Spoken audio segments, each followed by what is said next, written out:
En el viaje de la fe, a menudo nos encontramos con que los desiertos más peligrosos no son los de arena y piedra, sino los del alma. Son esos largos trechos de cansancio, de impaciencia, donde la gratitud se seca y da paso a la queja. En uno de esos valles de desánimo, el pueblo de Israel vivió uno de los episodios más extraños y profundos de su travesía, un juicio mortal y una salvación incomprensible. Hoy, en la Biblia. Hoy, nos adentramos en el capítulo 21 del libro de Números para desentrañar el significado de la serpiente de bronce. Un símbolo que, a primera vista, parece paradójico, casi contradictorio, pero que esconde una de las profecías visuales más poderosas de toda la Escritura sobre la cruz de Cristo y la naturaleza de la verdadera salvación. La historia comienza con un espíritu quebrantado. El pueblo, agotado por el largo rodeo para evitar la tierra de Edom, se desanimó en el camino, y de ese desánimo nació el veneno de la murmuración. Hablaron contra Dios y contra Moisés, diciendo: ¿Por qué nos hiciste subir de Egipto para que muramos en este desierto? Pues no hay pan ni agua, y nuestra alma tiene fastidio de este pan tan liviano, refiriéndose con desprecio al maná, el milagro diario que los sustentaba. Su pecado fue doble: ingratitud por la provisión divina y rebelión contra la guía de Dios. Habían olvidado la esclavitud de la que fueron librados y ahora despreciaban el pan del cielo. Esta vez, la consecuencia de su pecado no fue solo una reprimenda, fue inmediata, tangible y letal. El versículo 6 nos dice: Y Jehová envió entre el pueblo serpientes ardientes que mordían al pueblo, y murió mucho pueblo de Israel. Imaginen el terror. De la misma tierra que pisaban, emergieron estos agentes de juicio. Serpientes cuyo veneno quemaba como el fuego, trayendo una muerte agonizante. El pecado que había envenenado sus corazones se manifestó en un veneno físico que recorría sus venas. El desierto, antes un lugar de prueba, se convirtió en un campo de muerte. Fue entonces, frente a la muerte inminente, que el pueblo reconoció su falta. Vinieron a Moisés y confesaron: Hemos pecado por haber hablado contra Jehová y contra ti. Ruega a Jehová que quite de nosotros estas serpientes. Su arrepentimiento era genuino, nacido del terror, pero también de la conciencia de su transgresión. Moisés, mostrando una vez más el corazón de un verdadero pastor por su rebaño rebelde, se puso en la brecha e intercedió por ellos. Y la respuesta de Dios a su clamor es, sin duda, una de las más asombrosas y contraintuitivas de toda la Biblia. Es una respuesta que revela la profundidad de la sabiduría divina, que a menudo opera de formas que nuestra lógica humana no puede anticipar.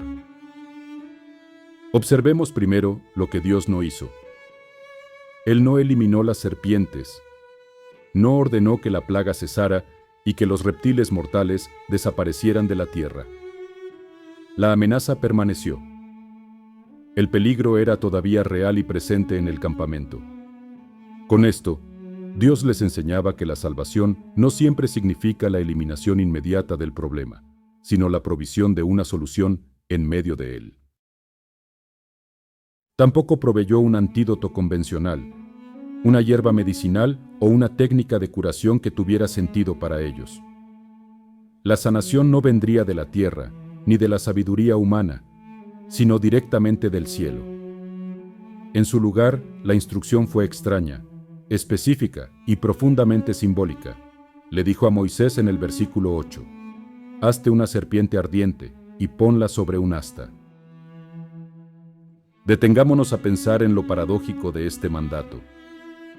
Dios les ordena fabricar una imagen del mismo agente que los está matando, una representación de la fuente de su juicio y su dolor. Les obliga a confrontar el símbolo de su aflicción, y este símbolo debía ser levantado en alto, en un asta, convirtiéndose en el único punto focal de esperanza para todo el campamento, visible para todos. Y a esta extraña instrucción, Dios le adjuntó la promesa más simple y llena de gracia que se pueda imaginar: y cualquiera que fuere mordido y mirare a ella, vivirá. La promesa era universal, para cualquiera, sin distinción. La condición era singularmente simple: mirar, un acto que hasta el más débil y moribundo podía realizar. Y el resultado era absoluto y definitivo: vivirá. No tal vez se sienta mejor, ni podría recuperarse, sino una declaración certera de vida en medio de una sentencia de muerte. Así que Moisés obedeció. Hizo una serpiente de bronce y la puso sobre un asta. Y entonces ocurrió el milagro. El versículo 9 lo describe con una simplicidad poderosa. Y cuando alguna serpiente mordía a alguno, miraba a la serpiente de bronce y vivía. La salvación no requería un ritual complejo, ni un sacrificio costoso, ni una peregrinación ardua. Solo requería una cosa: mirar. Un simple acto de fe y obediencia. El veneno seguía en sus cuerpos, la muerte era una certeza, pero en el momento en que un israelita mordido levantaba sus ojos hacia el símbolo que Dios había provisto, el veneno perdía su poder.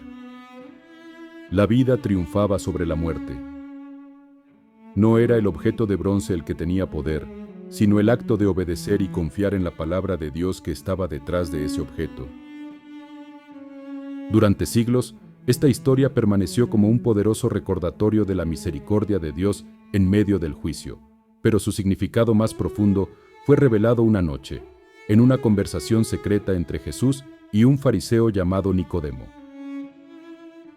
En el Evangelio de Juan, capítulo 3, versículos 14 y 15, Jesús mismo descifra el enigma. Él declara: «Y como Moisés levantó la serpiente en el desierto, así es necesario que el Hijo del Hombre sea levantado, para que todo aquel que en él cree no se pierda, mas tenga vida eterna». Con estas palabras, Jesús ilumina todo el episodio.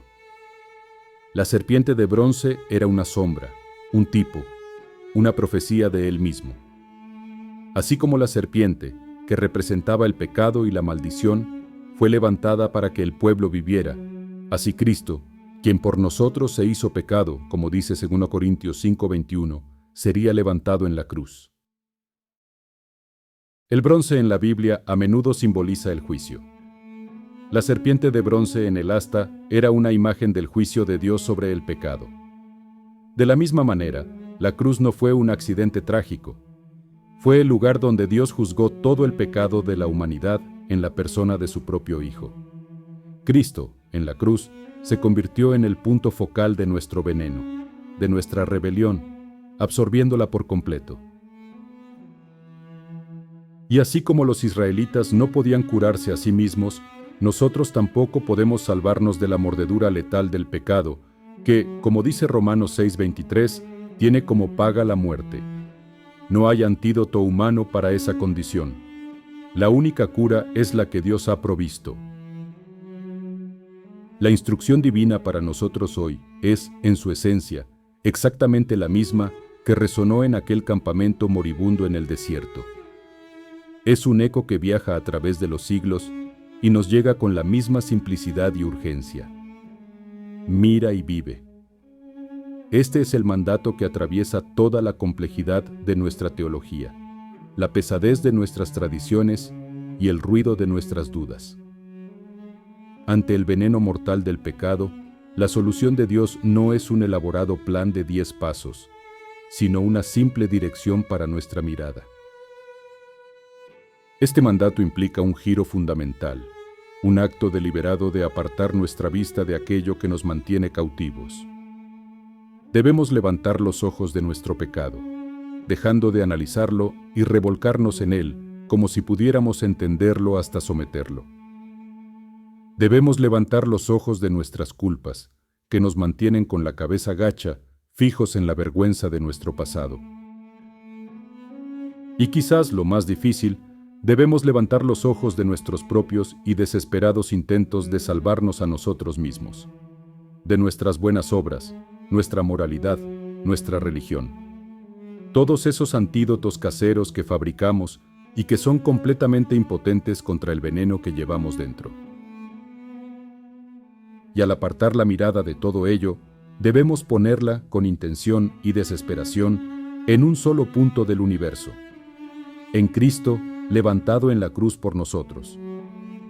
El acto de mirar que se le pedía al israelita es el equivalente exacto del acto de creer del que habla Jesús. No se les pidió que entendieran la composición del bronce ni la biología de las serpientes. Se les pidió que confiaran en la promesa de Dios asociada a ese símbolo. De la misma manera, creer en Cristo no es comprender la totalidad del misterio divino, sino confiar plenamente en la promesa de vida que Dios ha asociado a la persona y a la obra de su Hijo.